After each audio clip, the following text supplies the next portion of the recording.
నన్ను తప్ప వేరే దేవుణ్ణి మీరు పూజించకూడదు, నాకు ఇచ్చే మహిమ ఎవరికి కూడా ఇవ్వద్దు అంటాడు. మొదటిగా సృష్టి ఇచ్చినప్పుడు సాతాను కూడా ఆ మహిమ కోసము ఆలోచిస్తుంది. ఐ వాంట్ దట్ గ్లోరీ, అది కూడా మహిమతో నింపబడిన దాన్ని అనుకుంటుంది. ఎజికేలు 28వ అధ్యాయము 2వ వచనం చూడండి. నరపుత్రుడా, తూరు అధిపతితో ఇలాగ ప్రకటింపు, ప్రభువగు యెహోవా సెలవిచ్చినదేమనగా, గర్విష్ఠుడువై నేనొక దేవతనైనట్టు సముద్రము మధ్య నేను ఆసీనుడై ఉన్నాను అని నీవనుకూర్చున్నావు. నీవు దేవుడవు కావు, మానవుడవు.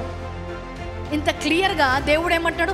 నువ్వు దేవుడు అనుకోవడం ఏంటి, నువ్వు దేవుడవు కావు, మానవుడు అని యెహోవానే డైరెక్ట్గా చెప్తున్నాడు సాతానుతో. మరి యేసుక్రీస్తు తండ్రి నీ మహిమ నాకు ఇమ్మన్నప్పుడు నువ్వు మానవుడవి, నువ్వు అలా మాట్లాడొద్దని యేసుక్రీస్తు అనలేదు. ఎందుకంటే ఆయన మానవుడు కాదు, దేవుడు కాబట్టి. హెబ్రీలకు రాసిన పత్రిక 1వ అధ్యాయము వర్స్ 8, తన కుమారుడునైతే ఏమంటున్నాడు? తన కుమారుడునైతే దేవా ఏమంటున్నాడు?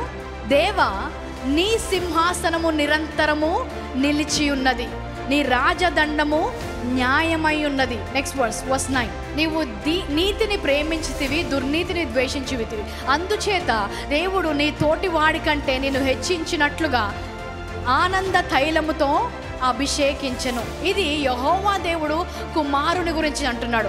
దేవా అని ఆయనే సంబోధిస్తున్నాడు. దేవుడు ఎవరినన్నా దేవా అని పిలిచాడు. ఎందుకు పిలుస్తున్నాడు క్రీస్తుని?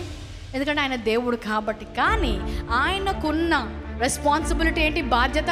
ఆయన శరీరంలో వచ్చి ఆయన రక్తముతో ఆయన ఈ రక్షణ కార్యము మనకి ఇవ్వాలి కాబట్టి ఆయన కుమారుడిగా ఇక్కడికి వచ్చాడు. అంత మాత్రాన ఆయన తండ్రి కంటే తక్కువ స్థానంలో ఉన్నవాడు కాదు, తండ్రియే దేవుడు ఆయన దేవుడు కాదు అని కాదు.